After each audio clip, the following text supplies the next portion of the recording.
Viracom is the biggest telecom operator in Bulgaria. We have the biggest market share with mobile broadband.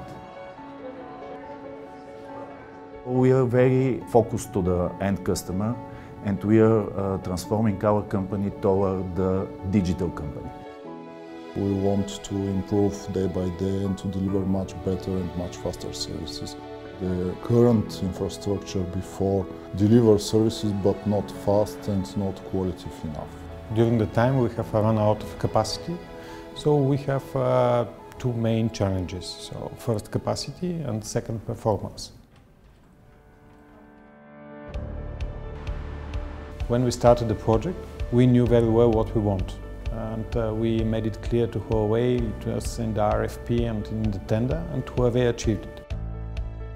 We had a clear expectation that we need to reduce the complexity, so we needed to replace the old 5 IBM systems with a less number. We designed the system to work with 3 Huawei storages, which quite simplifies the operational work and makes it easier to achieve low operational cost.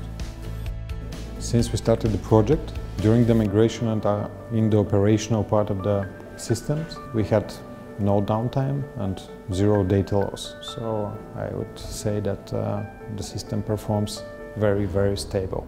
After we implement the solution, we have 30% improvement of billing process and overall 25% improvement in the other systems that we manage in the company. So we have achieved response time under 1 millisecond, which was great. We have increased the performance of our systems sometimes 2-3 times, which was incredible. It was noticed by the whole organization almost immediately.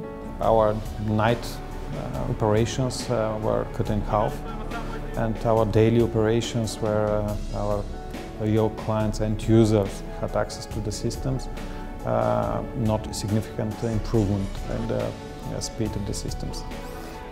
So this was the main effect that we were looking for, and I'm very proud that we achieved it.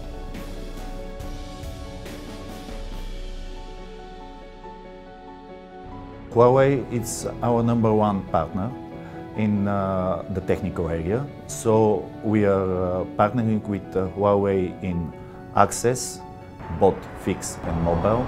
We are partnering in transport. We are partnering in IT. The major advantages of Huawei is that Huawei is innovative, flexible and transparent. And that's the way that we could together transform the company, both for the internal customers first, and then this is going to bring the effect toward the end customer.